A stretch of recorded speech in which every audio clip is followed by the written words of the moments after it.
dia, gente. Abra sua Bíblia em Provérbios.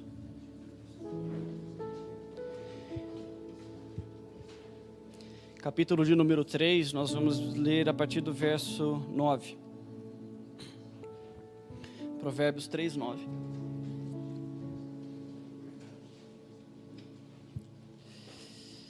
Honra o Senhor com os teus bens e com as primícias de toda a tua renda, e se encherão fartamente os teus celeiros e transbordarão de vinho os teus lagares. Eu acho que a maioria de nós conhece esse texto, e ele é muito usado para quando nós vamos ofertar ao Senhor e dizimar ao Senhor, mas o que me chama mais atenção nesse texto, na verdade, é que Salomão, ele começa dizendo que a forma que a gente deve entregar as nossas primícias, que a gente deve entregar a nossa oferta, os nossos dízimos ao Senhor é através da honra. Eu sempre aprendi que nunca foi simplesmente o entregar um dinheiro para Deus. Para Deus, dinheiro não tem o mesmo valor que para nós. Ele é o dono de todas as coisas e Ele sempre vai ser o dono de todas as coisas. Na verdade, o dinheiro tem valor para nós. Por isso que Salomão ele diz que a forma correta de nós entregarmos isso para Deus é honrando Ele, é tratando com distinção. Nessa semana eu aprendi que a um Deus nós obedecemos, mas a um Pai nós honramos. Eu não quero falar isso como uma frase de efeito para você, mas é uma verdade, para pensar nisso. Tenta levar isso para a sua relação no natural, se você tem um pai vivo, e se você tem o desejo de honrar Ele. Todas as vezes que você vai querer entregar um presente para Ele, você não vai fazer isso porque você simplesmente quer, ou porque é o aniversário dEle, porque Ele está completando mais um ano, mas o que enche o seu coração, se você tem uma boa relação com Ele, é que você quer honrar Ele, você quer tratar Ele com distinção. E você escolhe o presente com cuidado, com zelo, você vai buscar aquilo que Ele gosta, e com Deus não é diferente, queridos. E por a gente fazer isso quase todos os domingos, ou ainda que durante ao longo da semana, o perigo é que isso se torna muito automático. E a gente perde o honrar a Deus, o tratar com distinção a Ele. E que você possa fazer isso nessa manhã, você possa trazer o seu dízimo e a sua oferta com isso no seu coração. Amém, gente?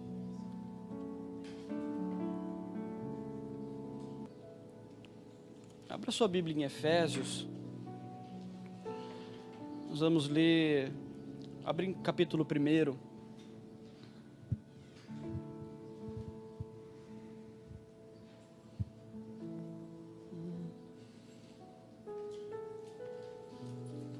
Efésios 1:18. Vamos ler a partir do versículo 15, senão vai ficar sem sentido.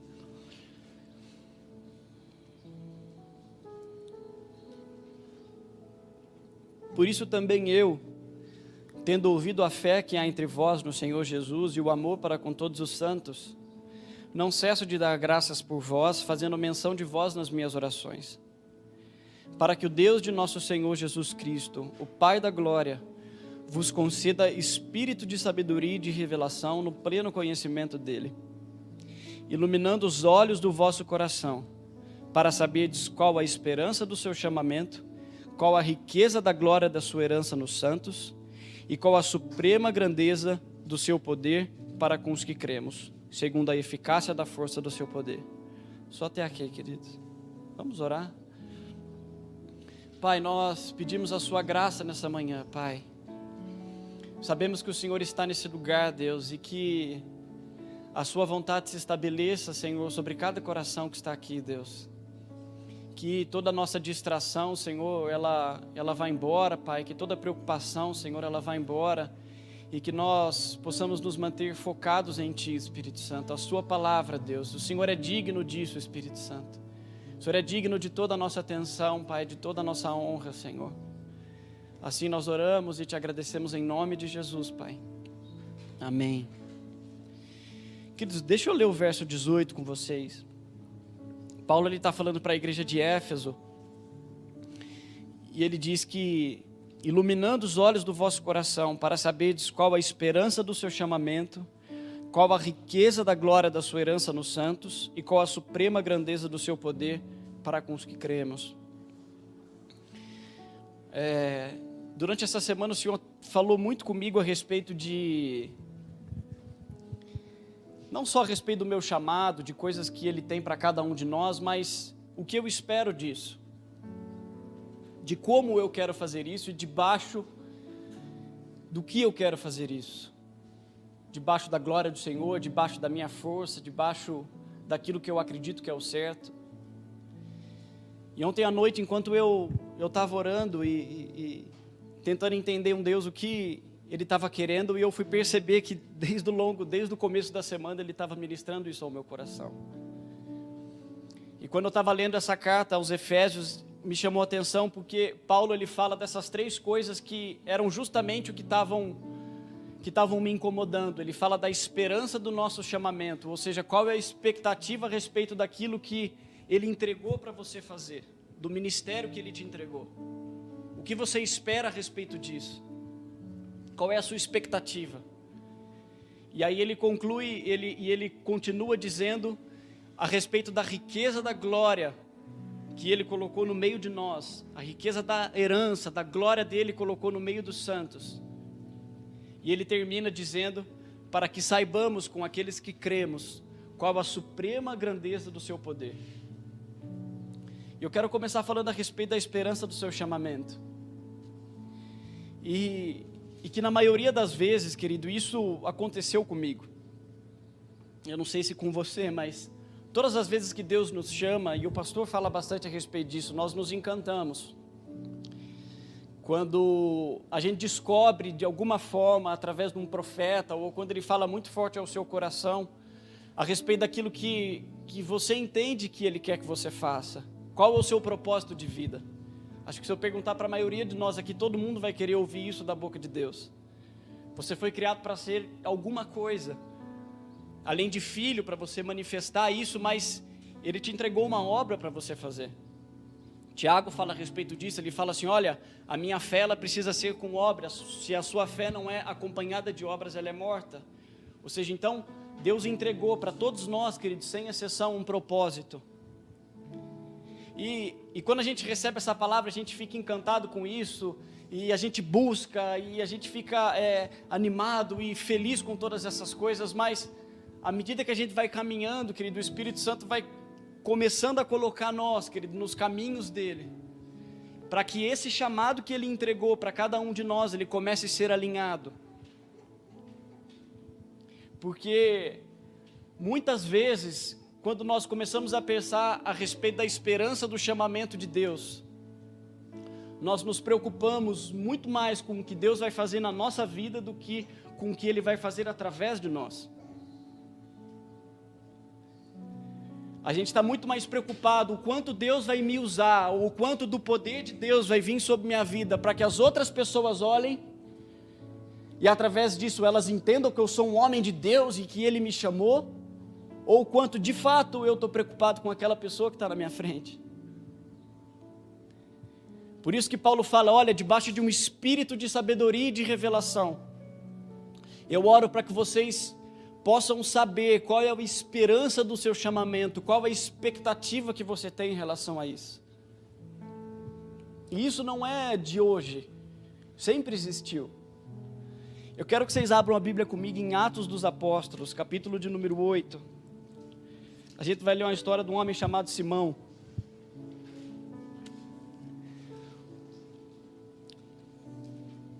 A gente sabe que até o capítulo 8 de Atos, aquele avivamento que estava acontecendo, e a Bíblia fala que Filipe, ele estava em Samaria, e ele estava pregando o evangelho para as pessoas, e aquelas pessoas, à medida que ele pregava, ele tocava as pessoas, elas eram curadas, o poder de Deus vinha. E aí a Bíblia diz que quando ele orava pelas pessoas, impunha suas mãos sobre elas, elas recebiam o Espírito Santo.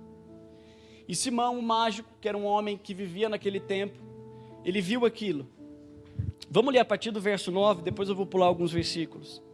Ora, havia certo homem chamado Simão, que ali praticava mágica, iludindo o povo de Samaria, insinuando ser ele grande vulto.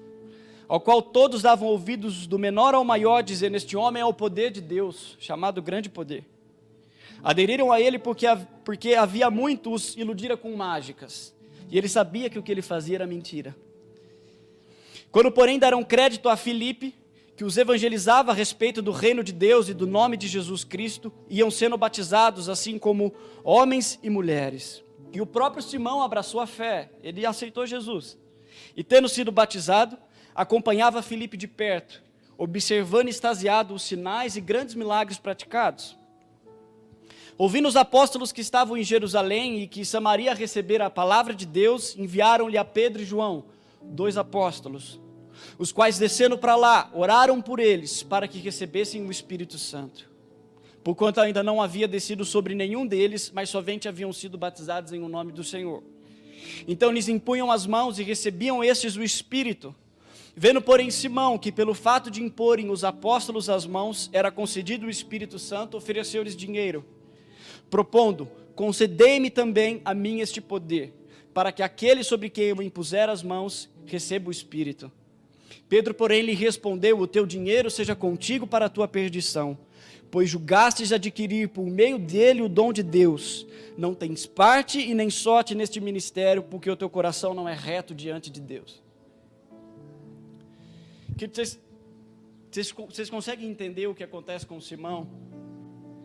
E tenta traduzir isso para o que eu acabei de falar aqui. Qual é a expectativa daquilo que o Senhor te entregou para fazer e qual a forma que você se comporta em relação a isso. E julgue você mesmo se você é mais Simão, ou se você entende que o Espírito está sobre você, porque Ele te chamou para pregar liberdade aos cativos, para pôr os algemados em liberdade. Ou se não, nós não somos muito diferentes de Simão, a gente quer fazer uma troca com Deus, a gente fala: Deus, eu quero comprar o teu Espírito, eu quero comprar o teu poder, como se a gente pudesse barganhar com Ele, porque na verdade o que Simão queria, querido, era que as pessoas continuassem olhando para Ele, e vissem nele o verdadeiro poder de Deus, porque ele viu os apóstolos fazendo aquilo, ele falou: eu quero aquilo ali. Mas ele tenta buscar aquilo de uma maneira errada. E eu não estou dizendo que não era propósito de Deus que Simão fosse cheio do Espírito Santo. Esse é o propósito para todos nós, que nós sejamos cheios do Espírito e que a gente manifeste na plenitude o que é Deus. E Deus para as pessoas. Mas nós precisamos alinhar, querido, o chamado e a expectativa do nosso coração para Deus começar a trabalhar conosco. Tanto que João e Pedro, Felipe é um evangelista, ele não consegue perceber algumas coisas, mas aí Deus envia os apóstolos. E aí quando eles percebem aquilo, ele fala: Simão, seja o seu dinheiro para a sua perdição, porque o teu coração não é reto diante de Deus. E é isso, querido, que Deus tem procurado nesses últimos dias. E o que Deus tem nos impelido a fazer, querido, Deus tem procurado pessoas que são retas diante dEle, que tenham um coração puro diante dEle. Por isso que, e essa pureza, e aquilo que nós precisamos alinhar no nosso chamado, aquilo que Deus nos entregou para fazer, querido, ela só vai acontecer debaixo de uma coisa que o apóstolo Paulo continua dizendo. Ele fala a respeito da expectativa do chamado, e ele fala assim: e para que saibais também a riqueza da glória da herança nos santos. A riqueza da glória.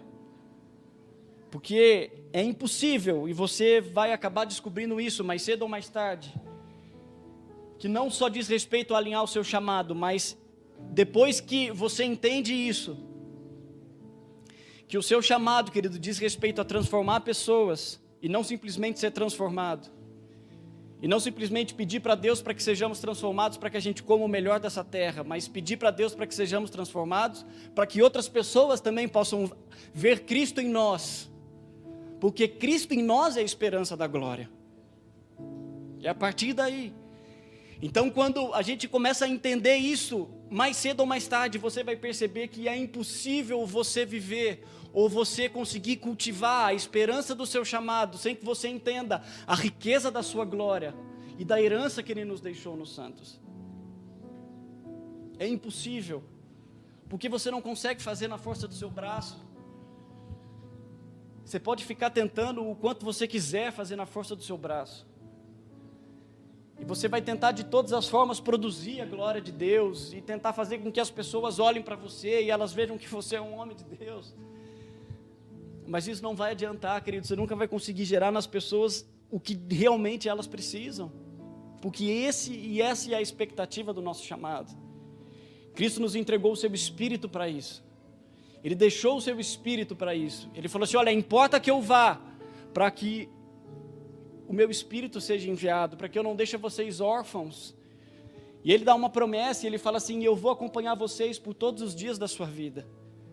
Eu vou estar com vocês, quando vocês não souberem o que falar, o meu Espírito vai estar com vocês, mas o que nós temos cultivado? Qual é a expectativa? Porque se for simplesmente a esperança igual a de Simão, que nós queremos buscar a vanglória, Deus não vai repartir, querido, a glória dele com alguém que quer ter a glória para si, porque a glória é dele,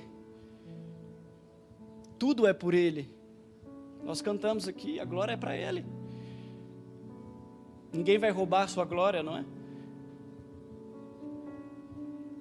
E nós precisamos entrar nesse lugar, querido, onde nós conseguimos entender que é a partir da glória de Deus que nós somos transformados.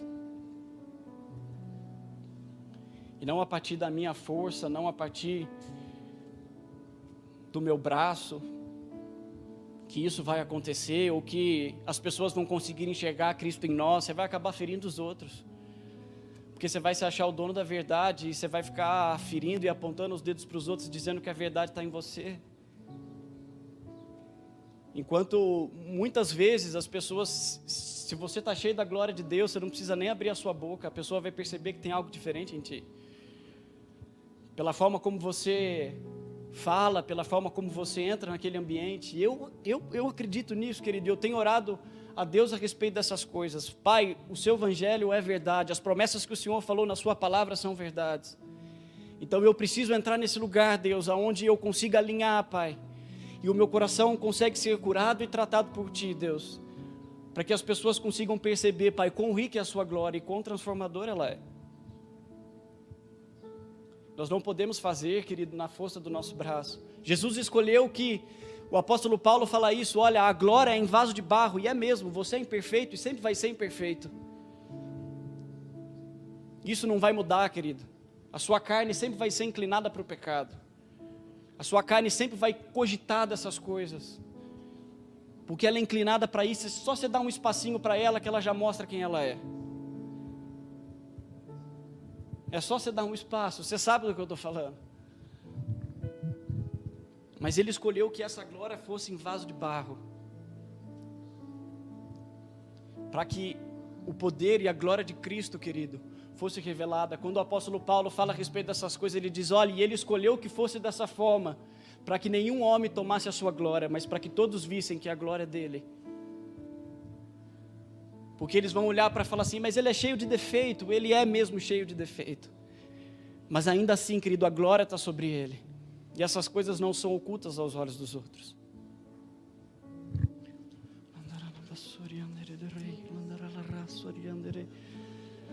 Abra sua Bíblia, querida.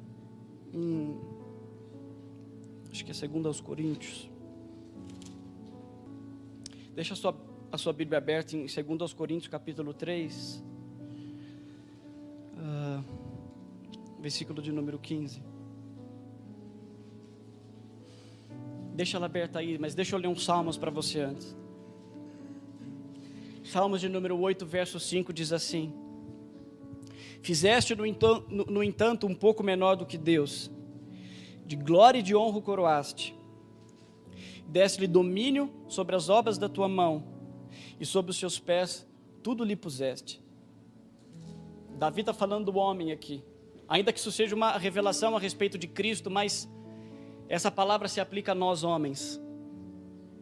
A Bíblia diz que Ele nos fez um pouco menor do que anjos, de glória e de honra nos coroastes, ou seja, nós somos a coroa da sua criação.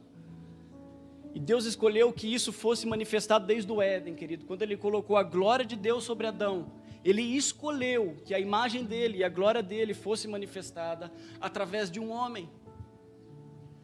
Mas é como eu disse, não para que nós roubássemos essa glória, mas para que através de nós essa glória pudesse ser refletida. Só que a gente fica ansioso demais para que ela se manifeste. Porque afinal Deus te entregou uma palavra, Deus te entregou um chamado, você está tentando entender isso e a sua ânsia é para manifestar essas coisas o mais rápido possível. E é nesse meio em que eu falo, querido, que você começa a tentar fazer na força do seu braço, tentar produzir a sua glória. Mas enquanto o Espírito não conseguir alinhar isso, querido, de você não trazer a glória para si, mas você entender que ela está sobre você para que outros possam ser abençoados, para que outros possam receber, Deus vai continuar nos tratando e Deus vai continuar nos curando. Isaías no capítulo 6, quando ele chega e ele profetiza até o capítulo 5 sobre nações, e quando ele chega no capítulo 6, a Bíblia fala que ele tem uma visão do trono de Deus, e aí ele fala, ai de mim, não é isso? Senhor, santo, santo, ele tem um contraste em quem ele era em relação àquilo que o próprio Jesus era, aquilo que o próprio Deus era. Há um contraste aqui. E a Bíblia fala que ele era impuro, ele confessa o seu pecado, e a Bíblia diz que então o anjo vem com uma tenaz, toca na boca dele, e ele é curado. E aí Deus fala assim, então a partir de agora você pode profetizar sobre nações. Mas ele recebe a cura, querido, porque Isaías estava querendo profetizar sobre nações, porque esse era o ministério dele. Os olhos dele não estavam voltados para a sua glória, pelo contrário. Quando ele tem uma visão de Deus, ele tenta convencer a Deus, dizer para ele que ele não é digno, dizer para Deus, Deus, pelo amor de Deus, me manda para o inferno. Porque ai de mim, porque eu não sou digno de nem anunciar as suas palavras. Mas quando ele entra nesse lugar, querido, quando ele percebe que o chamado dele está alinhado com o que ele vai fazer, e que essa glória é para que outras pessoas possam beber disso, a Bíblia diz que o anjo toma uma tenaz, toca na sua boca, e ele é curado, e a partir daí, ele começa a profetizar sobre as nações. Ele confessa o seu pecado diante do Senhor, ele entende a sua indignidade, e ele confessa diante de Deus. Segundo aos Coríntios capítulo 3, olha o que a palavra de Deus diz, a partir do verso 15, mas até hoje, quando é lido Moisés, o véu está sobre o coração deles, falando dos judeus, quando porém algum deles se converte ao Senhor, o véu lhe é retirado. Ora, o Senhor é o Espírito, e onde está o Espírito do Senhor, aí a liberdade. E todos nós, com o rosto desvendado, contemplando como por espelho a glória do Senhor, somos transformados de glória em glória, na sua própria imagem, como pelo Senhor, o Espírito. Queridos, o apóstolo Paulo fala aqui para a igreja de Corinto que algumas pessoas, elas tinham aceitado a Jesus, mas ainda o véu estava sobre a face delas. O véu do engano estava sobre a face delas, porque aonde a verdade não é estabelecida, querido, o engano permanece, sempre é assim. Fazer a justiça de Deus, ou a gente entender o que significa sermos justificados diante de Deus, é quando a verdade do Senhor é estabelecida no meio de nós e o engano ele é removido. O engano é removido. A Bíblia diz que as pessoas que ainda leem Moisés, ou seja, as pessoas que ainda entendiam que elas precisavam praticar a lei, a Bíblia fala que o véu do engano ainda estava colocado sobre o rosto dessas pessoas. Mas aí ele conclui dizendo, mas quando elas se convertiam a Cristo, ou seja, não quando elas aceitavam a Jesus, mas quando elas se convertiam a Cristo, o véu do engano lhes era tirado, e eles começavam a ser transformados. Porque o propósito de Deus é esse, querido, de que nós sejamos transformados de glória em glória. O problema é que na maioria das vezes, quando Deus começa a cutucar essas áreas para que nós sejamos transformados de glória em glória, a gente não quer a presença dEle. Querido, Jesus não trabalha nas trevas, Jesus trabalha na luz. Ou seja, enquanto ainda a gente manter lugares ocultos e escondidos, em que Satanás ainda faz a sua morada, nós nunca vamos conseguir viver a plenitude de Deus. Entenda, todos nós temos defeitos, e eu não estou aqui para apontar o dedo para você. Todos nós temos pecados, e Deus não tem problema com o teu pecado, Deus tem problema com você estar escondendo ele. Porque se ele morreu numa cruz, querido, e se ele prometeu que nós somos purificados através do seu sangue, e se a esperança do chamado dele é que essas pessoas consigam olhar para nós e ver a imagem de Cristo, para que elas possam ser transformadas, mas nós ainda temos guardado isso dentro de nós, querido, nós estamos sendo egoístas. Porque nós ainda não entendemos que a glória do Senhor, ela vem sobre nós, para que pessoas possam ser transformadas, mas a nossa vontade, na verdade, é fazer com que essas coisas fiquem escondidas. E eu não estou dizendo que isso não te incomoda, querido, eu sei que te incomoda, e o próprio Espírito que habita em você também sabe que isso te incomoda. Mas essa transformação que existe de glória em glória, ela só vai acontecer à medida que a gente consegue tirar o nosso véu. À medida que a gente entende essas coisas, a gente consegue alinhar, querido, quem nós somos e o que Deus veio fazer por nós e o que Ele quer que nós façamos por Ele, para que a gente seja transformado, para que nós sejamos transformados de glória em glória, porque só assim a gente vai conseguir. É como eu disse, é impossível você fazer na força do seu braço. Quando Paulo ele fala a respeito da fraqueza dele, ele diz, olha, eu tenho um espinho na carne, e eu pedi 3 vezes para Deus, e Deus não tirou esse espinho de mim. E aí Deus vira para ele e fala assim, olha Paulo, a minha graça te basta, porque o meu poder se aperfeiçoa na sua fraqueza. E aí Paulo conclui, então se o seu poder se aperfeiçoa na minha fraqueza, então eu me gloriarei nas minhas fraquezas e não na minha força. Porque é justamente o que você esconde, querido, que Deus quer que você exponha, para que a força dEle, a glória dEle transforme isso. Ele sabe que você não consegue fazer sozinho, querido. É quando você se rende e fala, Deus, eu de fato sou incapaz, eu não consigo. Mas se esse é o caminho que o Senhor propôs para mim, se esse é o lugar onde o Senhor quer que eu ande, Pai, então o Senhor vai me aperfeiçoar nele. Olha que Salmos diz, o Deus que me revestiu de força e aperfeiçoou o meu caminho. Ou seja, é no caminho que Ele vai te aperfeiçoar, é no caminho que Ele vai te revestir de força, e não quando a gente julga esse caminho e fala para Deus que nós não vamos ser curados. Eu já cheguei a contar isso daqui uma vez, mas quando Isaías, no capítulo 60, ele começa a profetizar a respeito da vinda do Cristo, ele diz, olha, o Espírito do Senhor está sobre mim, pelo que Ele me ungiu, para pregar o ano aceitável ao Senhor, para proclamar libertação aos cativos e para colocar os algemados em liberdade. E isso é uma verdade. Só que todas as vezes em que a gente oculta essas coisas, Deus não consegue fazer justiça.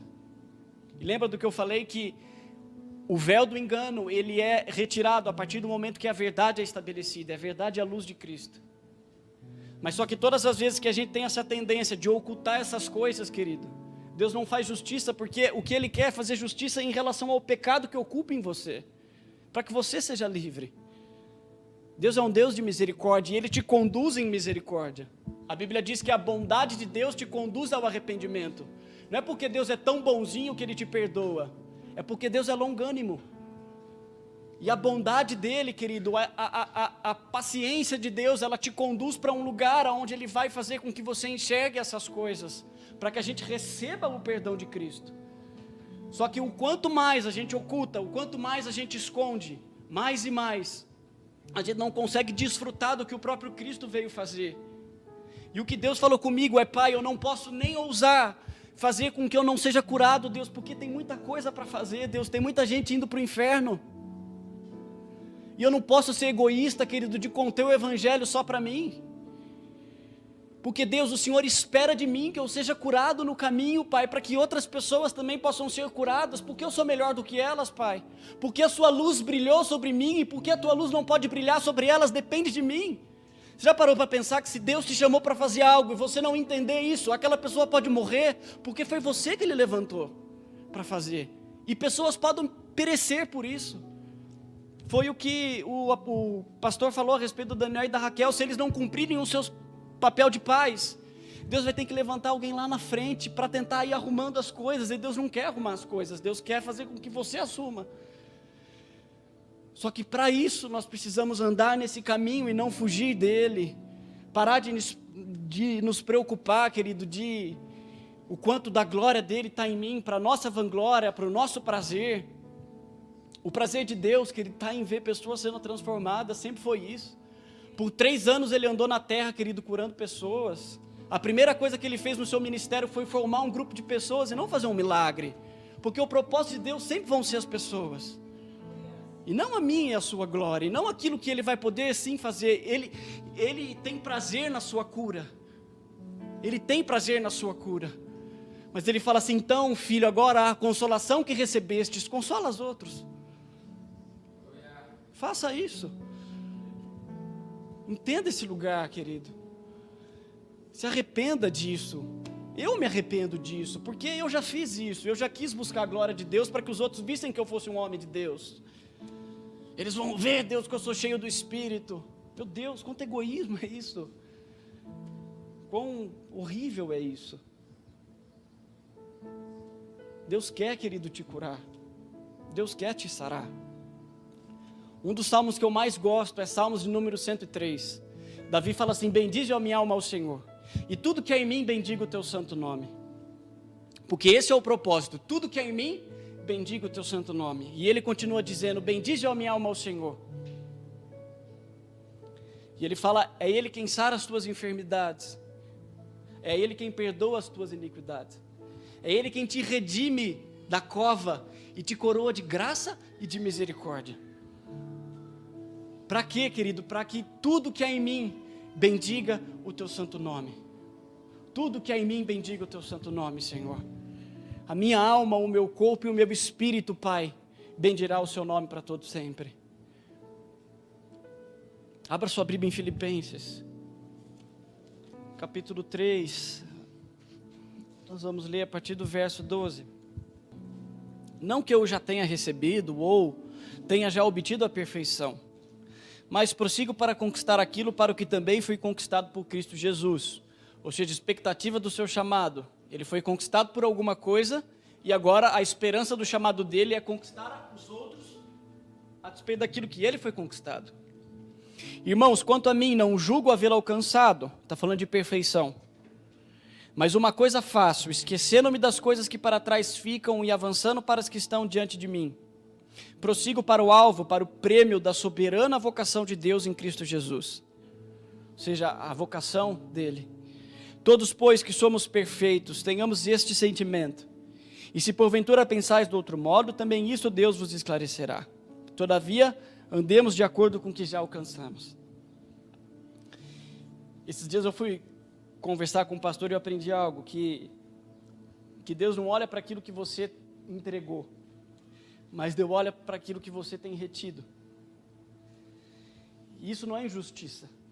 Deus não está renegando aquilo que você já entregou para Ele, mas é porque aquilo que você já entregou, querido, Ele já tem o lugar dele. Você já demonstrou para Ele que aquela área da sua vida, querido, Ele ocupa o primeiro lugar, Ele tem o trono daquilo e Ele faz habitação nisso.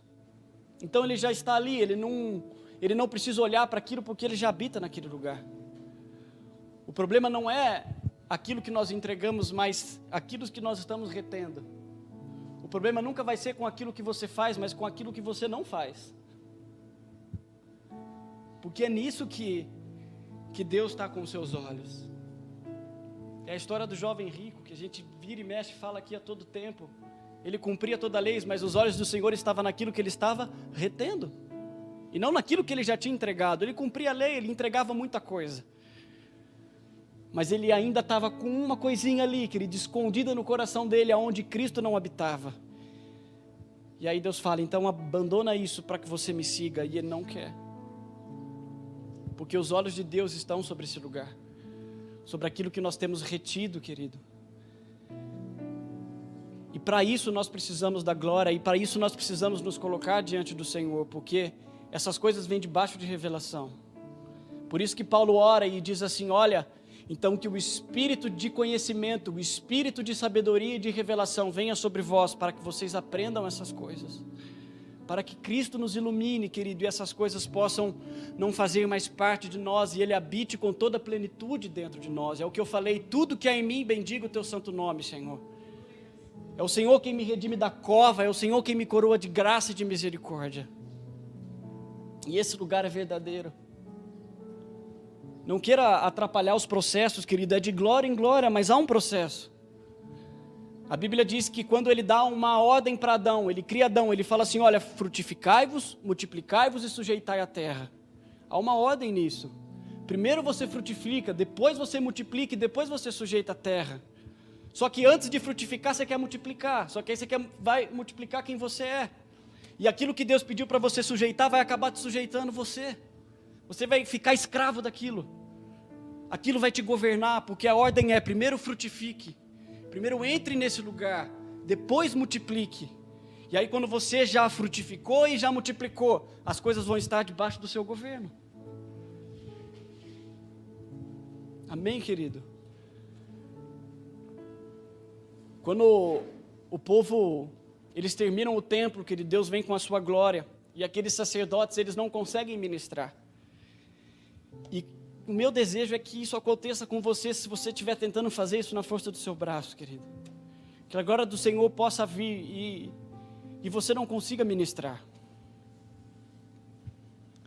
Entenda que é a vontade dEle, mas que nós precisamos ser sinceros diante do Senhor. Nós precisamos parar de ocultar as coisas. Nós precisamos acreditar, querido, que no caminho Ele vai me revestir de força, como Davi falou, e Ele vai aperfeiçoar o meu caminho. Pai, se isso ainda habita em meu coração, Deus, que o Senhor arranque, Pai. Porque na verdade, Deus, até agora, eu não estava interessado na cura dela, Pai. Eu estava interessado que as pessoas olhassem para mim e vissem que a glória está em mim, e não que ela fosse curada. Deixa o Espírito alinhar isso em você, querido. Nós não podemos ser como Simão. E Deus vai colocar apóstolos na sua frente, como foi com Simão, para falar, olha, essa sua vontade, você vai com ela para a perdição. Isso um dia vai te escravizar, isso um dia vai te governar. Bem, queridos, coloque de pé.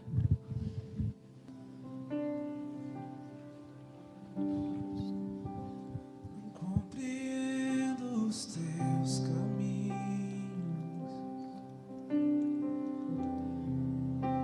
mas te darei a minha canção,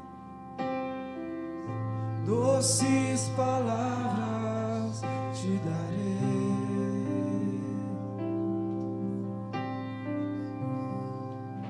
Me sustentas em minha dor,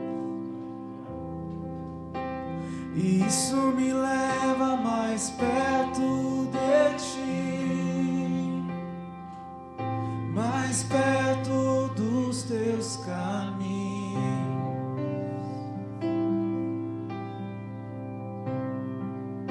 E ao redor de cada esquina, em cima de cada montanha, eu não procuro por coroas ou pelas águas das fontes. Desesperado eu te busco, frenético acredito que a visão da tua face é tudo que eu preciso,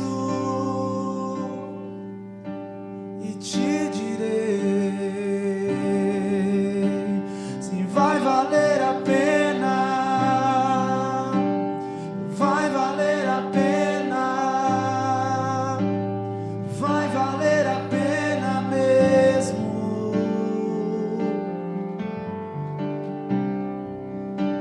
Se vai valer a pena, vai valer a pena, vai valer a pena mesmo. Não compreendo os teus caminhos,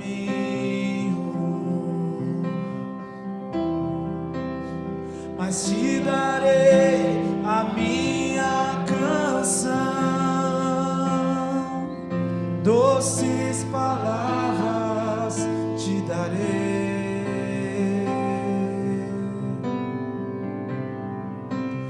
me sustentas em minha dor. E isso me leva mais perto de ti, mais perto dos teus caminhos.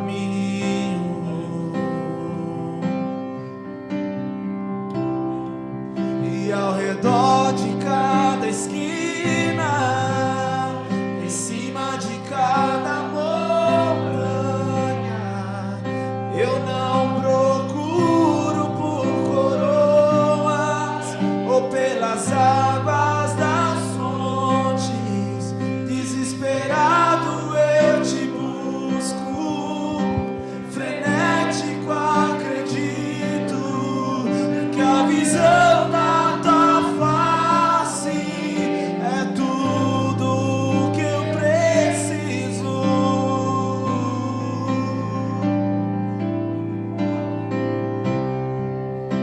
Se vai valer a pena,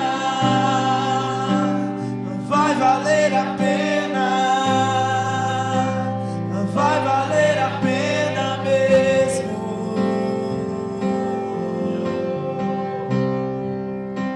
Se vai valer a pena, vai valer a pena, vai valer a pena mesmo. E quando o grande dia chegar, quando o grande dia chegar e ele vem, quando o grande dia chegar,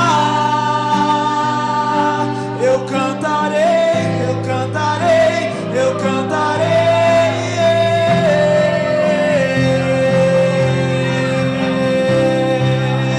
Senhor, valeu a pena, Senhor, valeu a pena, Senhor, valeu a pena mesmo.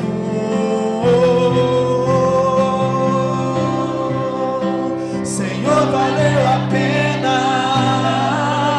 Senhor, valeu a pena, Senhor, valeu a pena mesmo.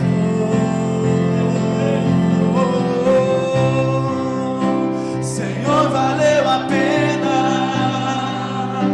Senhor, valeu a pena, Senhor, valeu a pena mesmo. Vai valer, se vai valer a pena,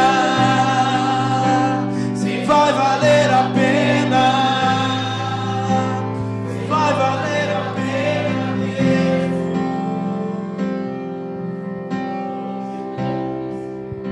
Se vai valer a pena, se vai valer a pena,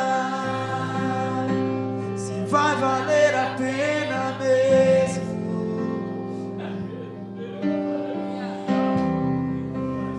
Se vai valer a pena, se vai valer a pena, se vai valer a pena mesmo.